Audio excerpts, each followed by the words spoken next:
नमस्कार दोस्तों, आज के इस वीडियो लेक्चर में हम ज्योग्राफी का जो टॉपिक डिस्कस करने वाले हैं वो है फॉर्मेशन ऑफ कॉन्टिनेंट एंड सभी कॉन्टिनेंट को डिटेल में डिस्कस करने वाले हैं। बहुत ही इंपॉर्टेंट वीडियो है।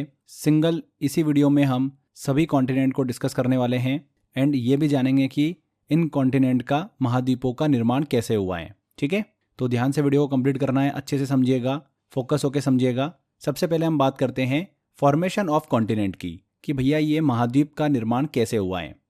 तो कॉन्टिनेंट महाद्वीपों के बनने की जो प्रक्रिया को लेकर अलग अलग विशेषज्ञ द्वारा थ्योरी जो है वो दी गई है। इनमें हम कुछ थ्योरी को डिस्कस करते हैं। जैसे पहली थ्योरी है कॉन्टिनेंटल ड्रिफ्ट थ्योरी। ये क्या बोलती है? देखिए, इस थ्योरी के अनुसार स्टार्टिंग में पृथ्वी का जो समस्त भूखंड था वो एक महाद्वीप था जिसका एक नाम था पेंजिया, और एक विशाल ओशन था जिसे पेंथलासा कहते थे। आज से 2 मिलियन साल पहले पेंजिया 2 नए भूखंड में टूट जाता है, 2 हिस्सों में बढ़ जाता है। एक हिस्सा होता है लोरेंसिया अंगारा एंड दूसरा होता है गोंडवाना लैंड। पेंजिया टूटने के 3 प्रमुख कारण माने जाते हैं। पहला टाइडल फोर्स, दूसरा बॉयंसी फोर्स एंड तीसरा डिफरेंशियल ग्रेविटेशनल फोर्स। ये तीनों की वजह से पेंजिया टूटा था और इसी वजह से 33 सागर का फॉर्मेशन हुआ। अगले स्टेज में गोंडवाना लैंड एंड अंगारा लैंड और अलग अलग भूखंड में टूट जाते हैं जिससे अलग अलग कॉन्टिनेंट का फॉर्मेशन हुआ। गोंडवाना लैंड से बहुत सारे कॉन्टिनेंट का फॉर्मेशन हुआ, जैसे कि Indian plate, Australia, Africa, south America, Antarctica. वहीं अंगारा लैंड के टूटने से हमको नॉर्थ अमेरिका, यूरेशिया, इन सब कॉन्टिनेंट का फॉर्मेशन देखने को मिला। तो ये हमने डिस्कस करी कॉन्टिनेंटल ड्रिफ्ट थ्योरी। इसके बाद हम बात करते हैं थर्मल कन्वेक्शन थ्योरी की। इस थ्योरी को आर्थर होम्स ने दिया था। ये थ्योरी कॉन्टिनेंट की मूवमेंट को समझाती है। देखिए, इस थ्योरी के अनुसार पृथ्वी के अंदर बहुत ही गर्मी है और इस गर्मी की वजह से मेंटल में जो सब्सटेंस है वो ऊपर की ओर उठते हैं और ठंडे सब्सटेंस नीचे की ओर जाते हैं। इस कन्वेक्शन करंट की वजह से अर्थ की टेक्टोनिक प्लेट मूव करती हैं। यह मूवमेंट बहुत ही स्लो होता है, लेकिन इसके कारण अर्थक्वेक, भूकंप जैसी घटना, वोल्केनोज, ज्वालामुखी और पर्वतों का बनना, माउंटेन्स बनना हमको देखने को मिलता है। इसी थ्योरी से पहाड़ों का रिफ्ट वैली का फॉर्मेशन होता है। यहाँ पर हमने मेंटल की बात करी फ्रेंड्स। तो मेंटल पृथ्वी की परतों में से एक परत है जो कि क्रस्ट और कोर के बीच स्थित है।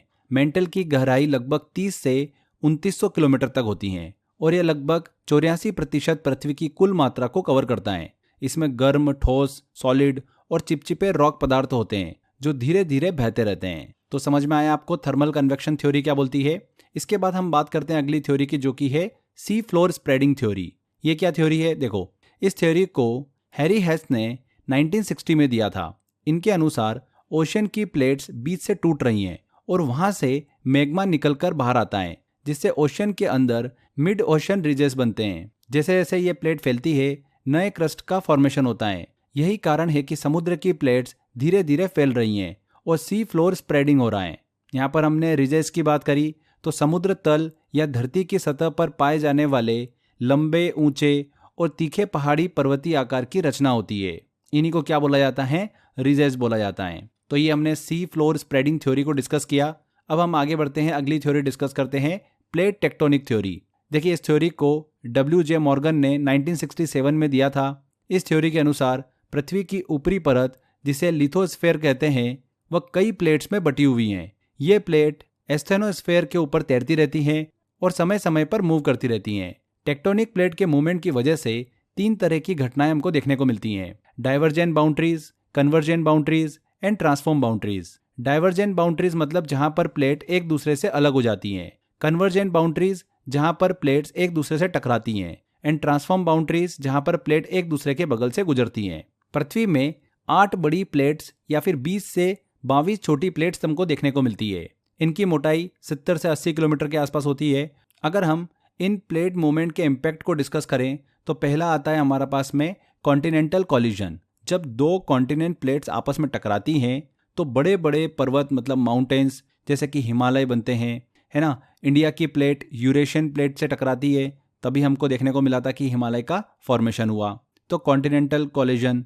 दूसरा है यहाँ पर देखिए इम्पैक्ट प्लेट मूवमेंट का, ओशनिक कॉन्टिनेंटल कॉलिजन। जब एक ओशनिक प्लेट और कॉन्टिनेंटल प्लेट टकराती हैं तो ओशनिक प्लेट डेंस होने के कारण नीचे चली जाती हैं, जिससे वोल्केनो, माउंटेन रेंज, ये हमको देखने को मिलते हैं, इनका फॉर्मेशन होता है। जैसे कि एंडीज माउंटेन्स साउथ अमेरिका और नास्का प्लेट के बीच में, ठीक है। इसके बाद हम ओशनिक कोलिजन की बात करें तो जब दो ओशनिक प्लेट आपस में टकराती हैं तो deep trench and volcanic island का फॉर्मेशन देखने को मिलता है। जैसे एग्जाम्पल के तौर पर मेरियाना ट्रेंच। तो आई होप आपको ये चीज़ समझ में आ गई होगी। प्लेट टेक्टोनिक थ्योरी बहुत ही इंपॉर्टेंट है, इसको समझना काफ़ी ज़रूरी है। तो हमने 4 अलग अलग थ्योरी को डिस्कस किया। पहला था हमारा कॉन्टिनेंटल ड्रिफ्ट थ्योरी, जो बताती है कि पहले एक बड़ा महाद्वीप पेंजिया था जो बाद में टूटकर अलग अलग कॉन्टिनेंट्स में बट गया। सेकेंड थ्योरी है हमारी थर्मल कन्वेक्शन थ्योरी। इसके अनुसार पृथ्वी के अंदर की गर्मी की वजह से टेक्टोनिक प्लेट हिलती हैं, जिससे अर्थक्वेक्स, वोल्केनोज और माउंटेन बनते हैं। तीसरा है सी फ्लोर स्प्रेडिंग थ्योरी, जो ये बताती है कि ओशन के नीचे प्लेट फैल रही हैं और नए समुद्री क्रस्ट का फॉर्मेशन हो रहा है। चौथा है प्लेट टेक्टोनिक थ्योरी। इसके अनुसार पृथ्वी की लिथोस्फीयर कई प्लेट में बटी हुई हैं जो एस्थेनोस्फीयर के ऊपर तैरती हैं और इनके मूवमेंट से अलग अलग जियोलॉजिकल इवेंट हमको देखने को मिलते रहते हैं। तो ये 4 थ्योरी हमने डिस्कस करी। अब आगे बढ़ते हैं फ्रेंड्स, एक एक करके सभी 7 कॉन्टिनेंट को डिस्कस करते हैं। तो कॉन्टिनेंट महाद्वीप क्या होता है? महाद्वीप कॉन्टिनेंट एक बड़ा लैंडमास जो ओशन से डिवाइड होता है, उसे ही हम क्या बोलते हैं? कॉन्टिनेंट कहते हैं। हमारी अर्थ पर 7 कॉन्टिनेंट हमको देखने को मिलते हैं। अगर एरिया वाइज हम डिस्कस करें तो सबसे बड़ा है एशिया, दूसरे नंबर पर आता है अफ्रीका, तीसरे नंबर पर आता है नॉर्थ अमेरिका, चौथे नंबर पर आता है साउथ अमेरिका, 5वें नंबर पर आता है अंटार्कटिका, छठे पे आता है यूरोप एंड 7वें पे आता है ऑस्ट्रेलिया। ऑस्ट्रेलिया एरिया के हिसाब से सबसे छोटा महाद्वीप है, ठीक है, और एशिया एरिया के हिसाब से सबसे बड़ा है। पॉपुलेशन वाइज देखें तो एशिया पॉपुलेशन वाइज भी सबसे बड़ा महाद्वीप है, कॉन्टिनेंट है। दूसरे नंबर पर अफ्रीका आता है, तीसरे पर आता है पॉपुलेशन के हिसाब से यूरोप, चौथे पे नॉर्थ अमेरिका, 5वें पे साउथ अमेरिका, छठे पे ऑस्ट्रेलिया एंड 7वें पे आता है अंटार्कटिका। एक एक करके डिस्कस करें। सबसे पहले हम ऑस्ट्रेलिया कॉन्टिनेंट को डिस्कस करते हैं, ऑस्ट्रेलिया महाद्वीप को। तो यह वर्ल्ड का सबसे छोटा कॉन्टिनेंट है। यह पूरी तरीके से साउथर्न हेमिस्फीयर में लोकेटेड है, मतलब दक्षिणी गोलार्ध में स्थित है। इसे प्यासी धरती या फिर थ्रस्ट लैंड का कॉन्टिनेंट भी कहा जाता है। इसके वेस्ट पार्ट में डेजर्ट हमको देखने को मिलते हैं, इसीलिए इसे थ्रस्ट लैंड कहते हैं, प्यासी धरती। चलिए ऑस्ट्रेलिया की ज्योग्राफिकल कंडीशन थोड़ा डिस्कस करें। तो जैसा कि आप यहाँ पर मैप देख पा रहे होंगे, ऑस्ट्रेलिया में देखिए फ्रेंड्स, हमको टिमोर सागर देखने को मिलता है। ये ऑस्ट्रेलिया के उत्तरी तट और साउथ ईस्ट एशिया के तिमोर द्वीप के बीच स्थित एक समुद्र है। यह तेल और गैस के लिए बहुत ही ज़्यादा प्रसिद्ध क्षेत्र है, जहाँ पर कई ऑफशोर ड्रिलिंग रिग्स पाए जाते हैं। यह समुद्र इंडियन ओशन से जुड़ा हुआ है। अगला बात करते हैं हम डार्लिंग रेंज की। तो यह ऑस्ट्रेलिया के पश्चिमी तट पर स्थित एक छोटा सा पर्वत श्रृंखला है, माउंटेन रेंज है। इसकी ऊंचाई बहुत ही कम है, उतनी ज़्यादा नहीं है, लेकिन यह जियोलॉजिकल एंड बायोडाइवर्सिटी के लिहाज से बहुत ही महत्वपूर्ण है।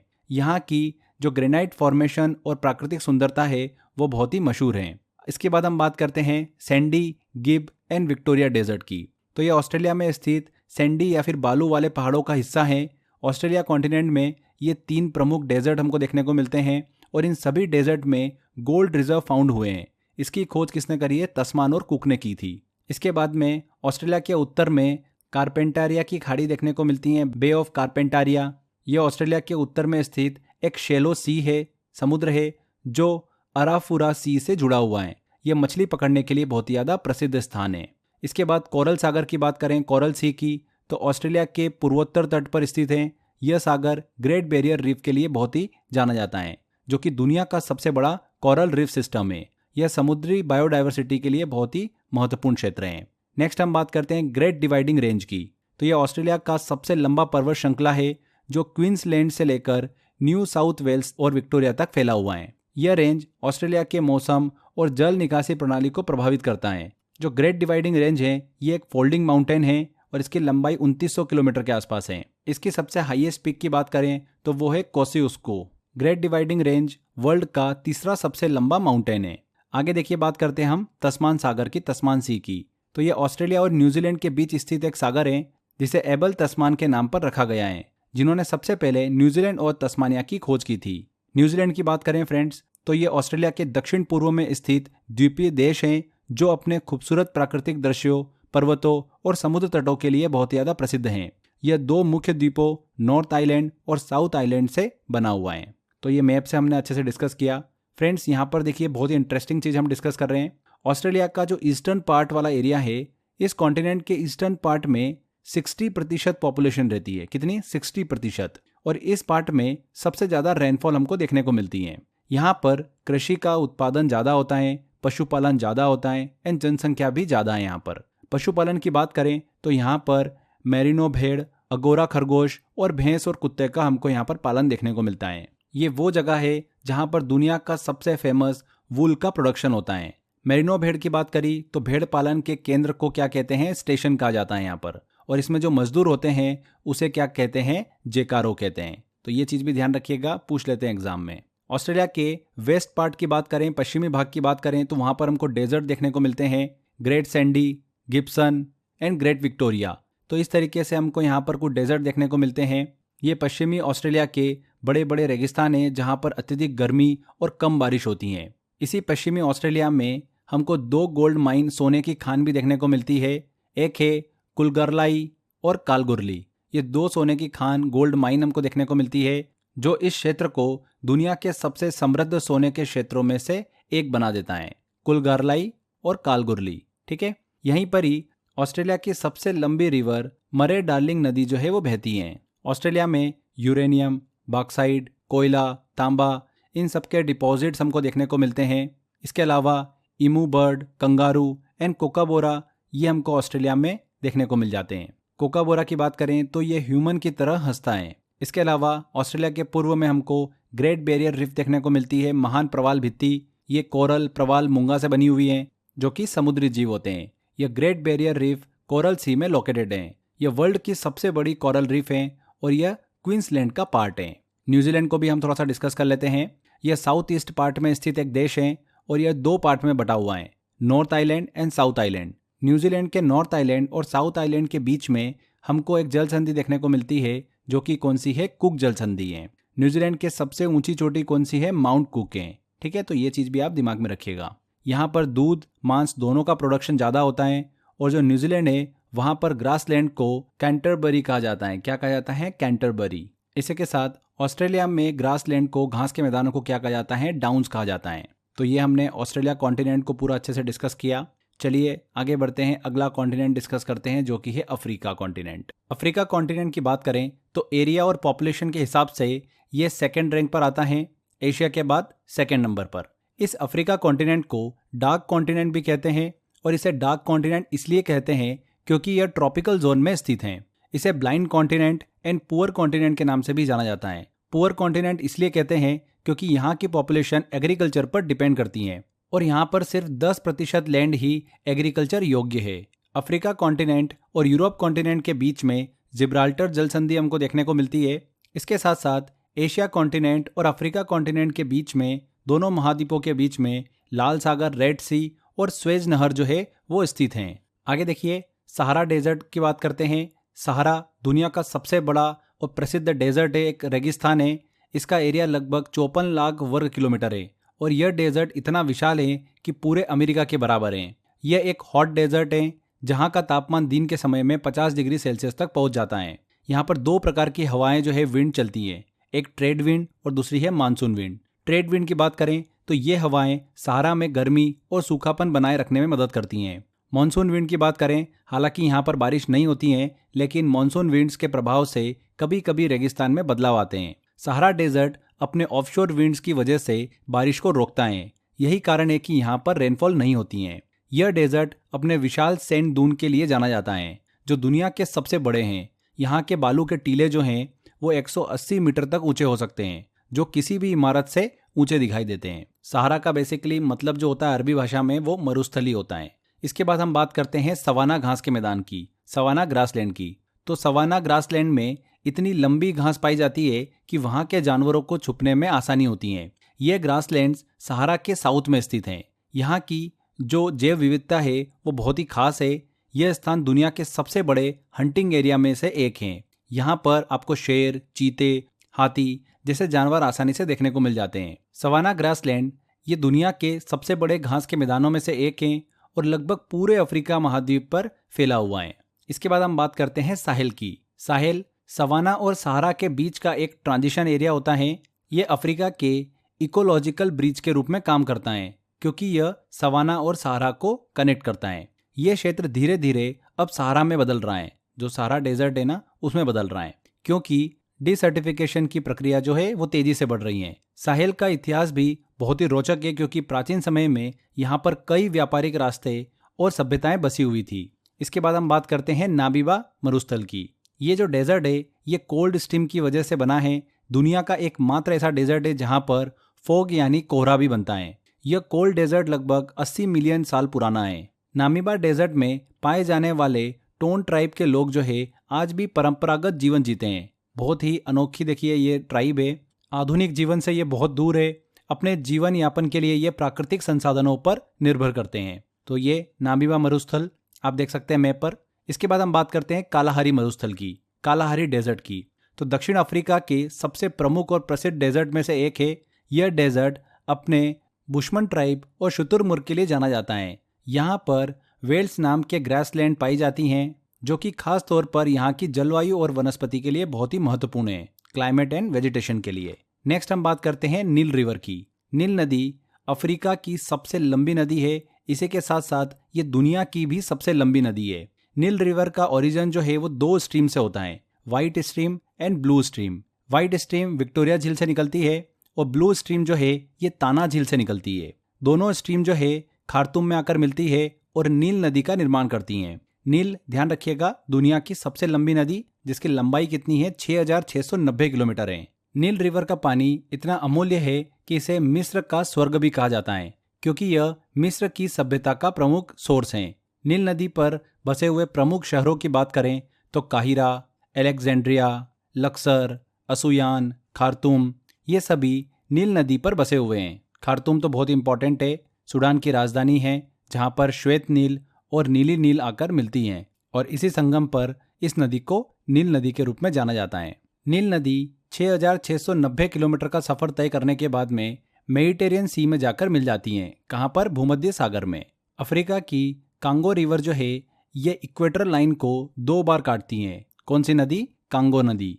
ध्यान रखिएगा, भारत की जो माही नदी है वो ट्रॉपिक ऑफ कैंसर मतलब कर्क रेखा को 2 बार काटती हैं। इसके अलावा अफ्रीका की लिम्पोपो नदी जो है ये ट्रॉपिक ऑफ कैप्रिकॉर्न को 2 बार काटती हैं। मकर रेखा को 2 बार काटती हैं लिम्पोपो नदी। कॉन्गो नदी जो है ये इक्वेटर को 2 बार काटती हैं।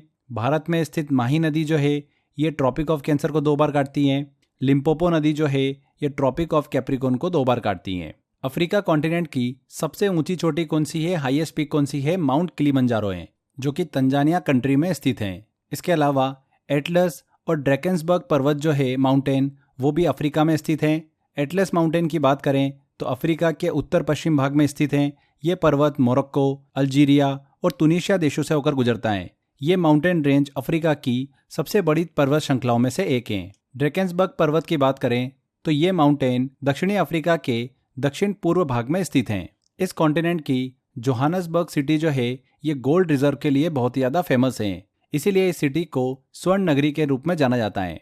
किम्बरले सिटी की बात करें तो ये डायमंड रिजर्व के लिए फेमस है और इसीलिए इस सिटी को हीरो की नगरी के रूप में जाना जाता है। दुनिया का सबसे गर्म स्थान अल अजीजिया यहीं पर ही लीबिया देश में स्थित है। ये दुनिया का सबसे गर्म स्थान माना जाता है। यहाँ का तापमान एक समय पर 58 डिग्री सेल्सियस तक रिकॉर्ड किया गया था।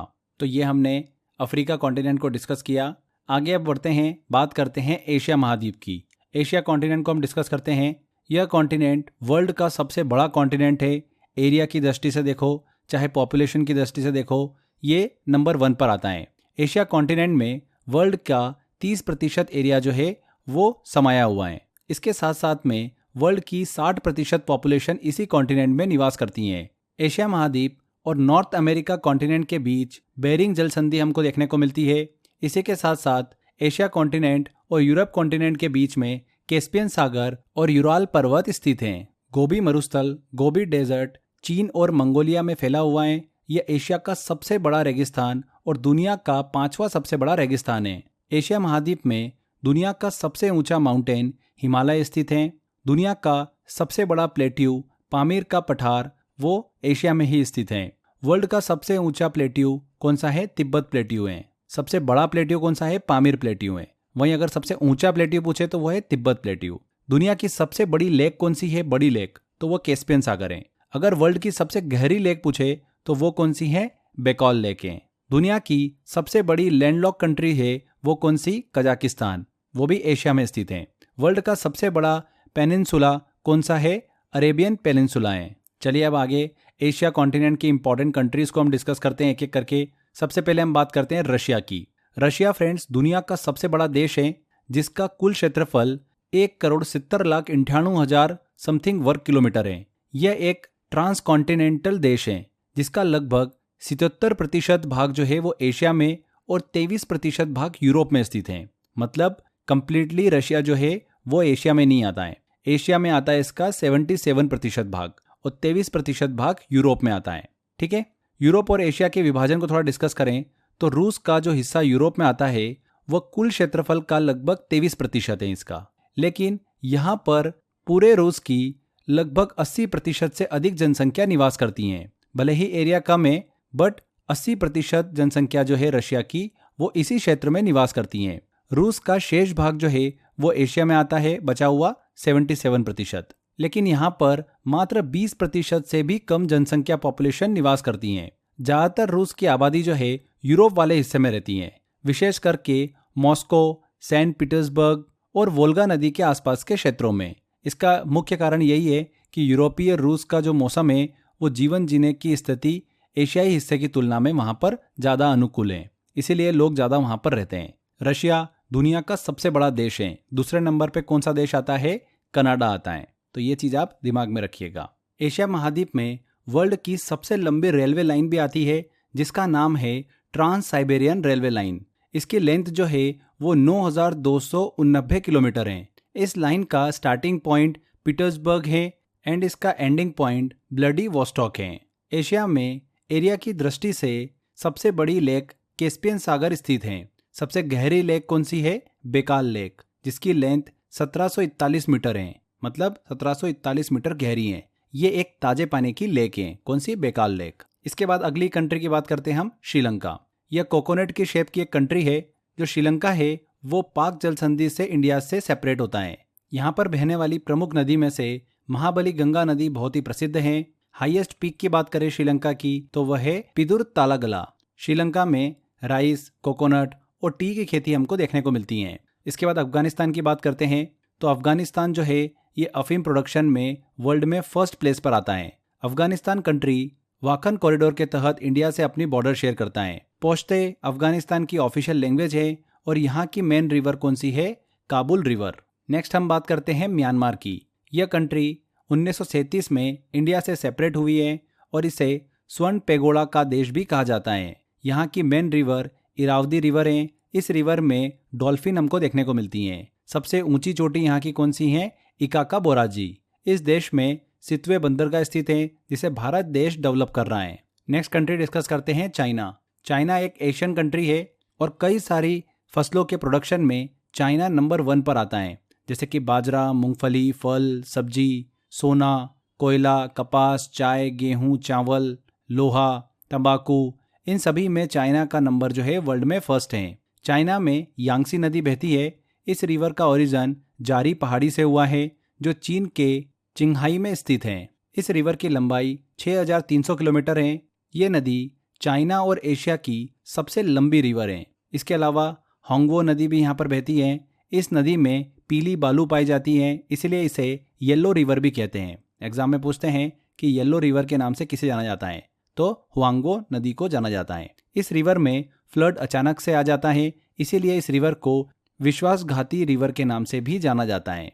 ठीक है, नेक्स्ट हम बात करते हैं जापान की। जापान कंट्री एशिया की सबसे ईस्टर्न कंट्री है, पूर्व की तरफ है और इसका पुराना नाम जो था वो निपन था। इसका क्लाइमेट ब्रिटेन के समान है और इस वजह से जापान को ईस्ट का ब्रिटेन कहते हैं। जापान की जो कैपिटल है वो टोक्यो है जो कि होन्शु आइलैंड में स्थित है और जापान का शहर टोक्यो वर्ल्ड का सबसे ज़्यादा पॉपुलेशन वाला शहर है। यहाँ पर सबसे ज़्यादा राइस का प्रोडक्शन देखने को मिलता है। माउंट फुजी जापान का सबसे ऊंचा माउंटेन है। तो यहाँ पर हमने ये एशिया की सभी इंपॉर्टेंट कंट्री को डिस्कस किया।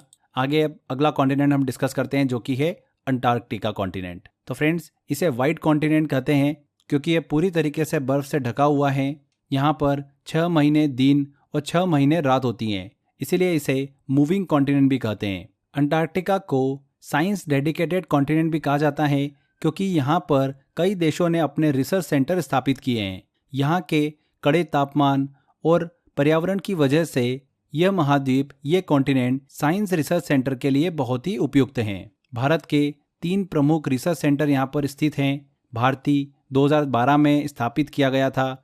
ये भारत का आधुनिक अनुसंधान केंद्र है। सेकेंड, दक्षिण गंगोत्री, यह भारत का पहला अंटार्कटिक स्टेशन था।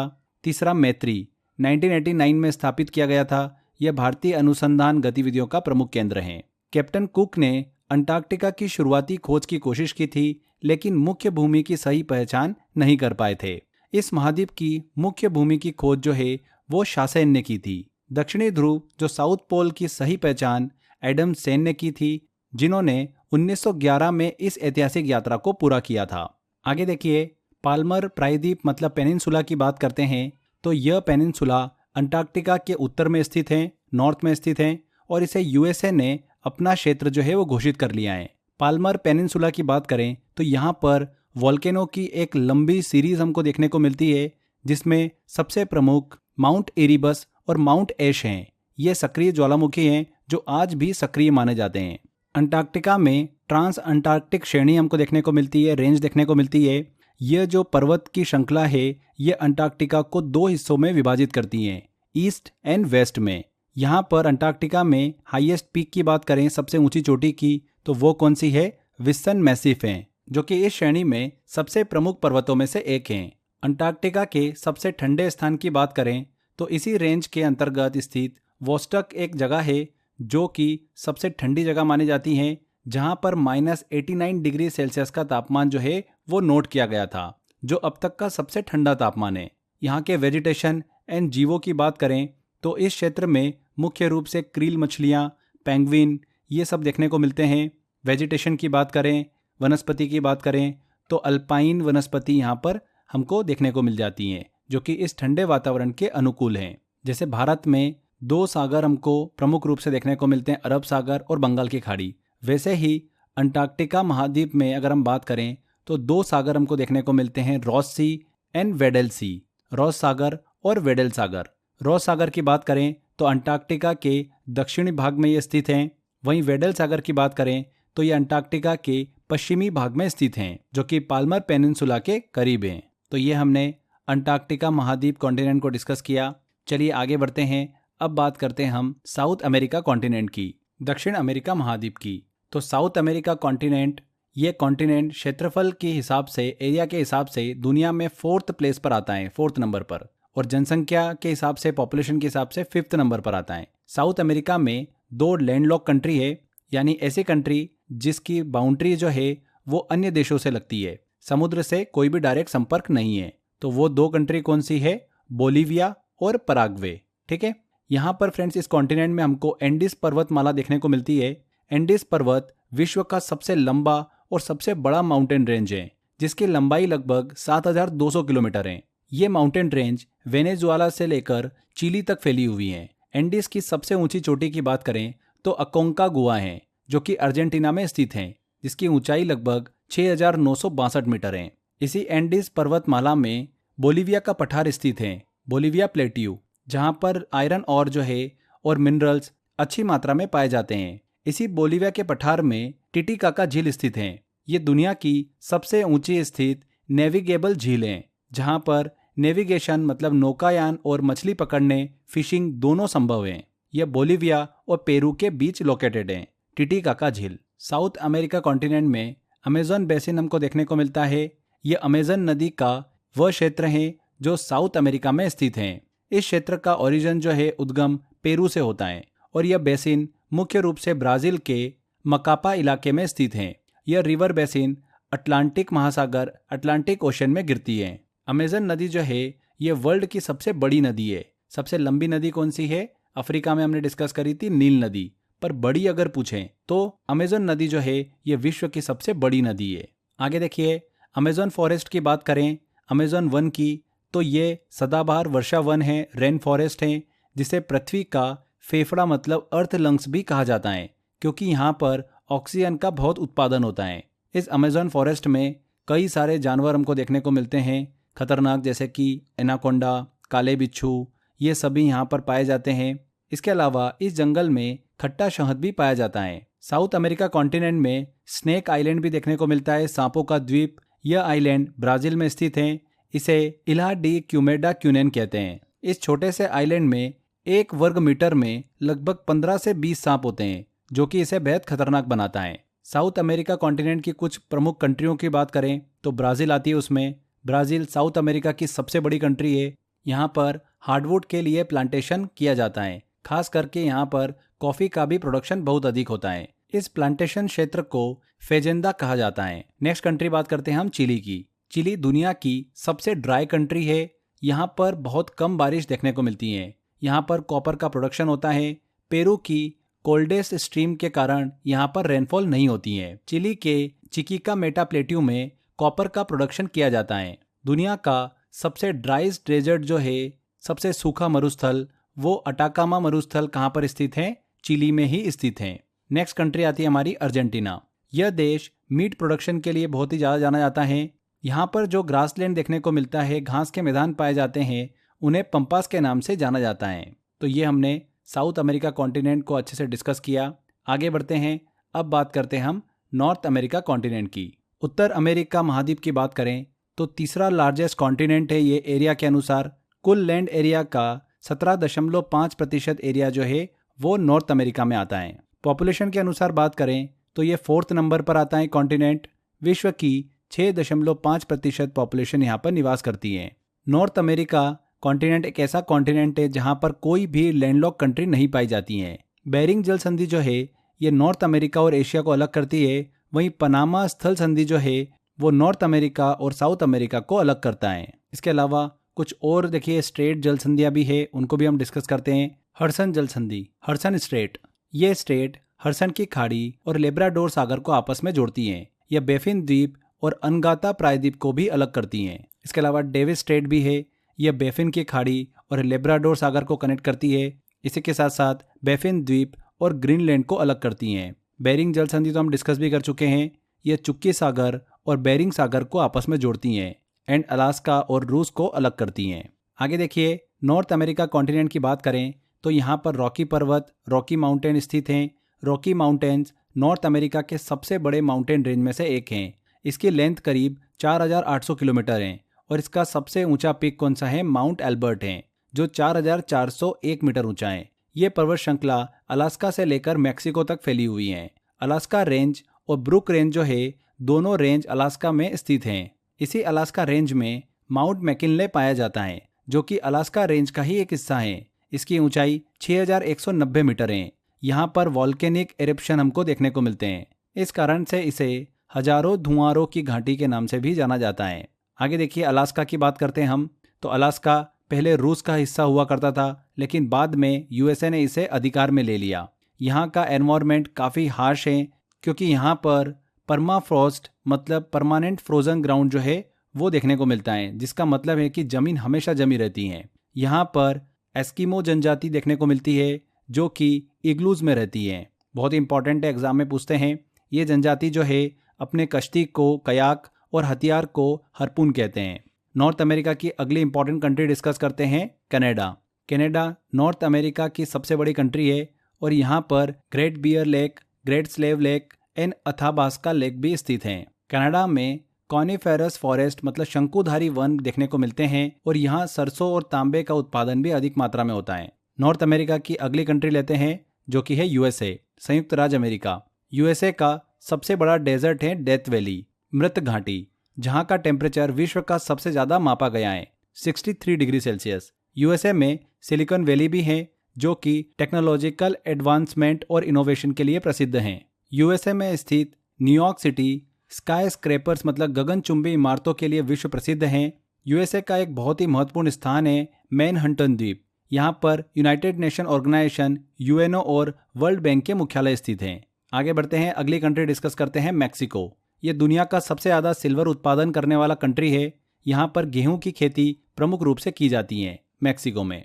आगे देखिए फ्रेंड्स, ग्रेट लेक्स को डिस्कस करते हैं, महान झीलों को। तो ये लेक्स यूएसए और कनाडा की सीमा पर स्थित हैं और इसमें दुनिया की सबसे बड़ी मीठे पानी की झील भी शामिल है, जो कि है सुपीरियर लेक, सबसे बड़ी मीठे पानी की झील है।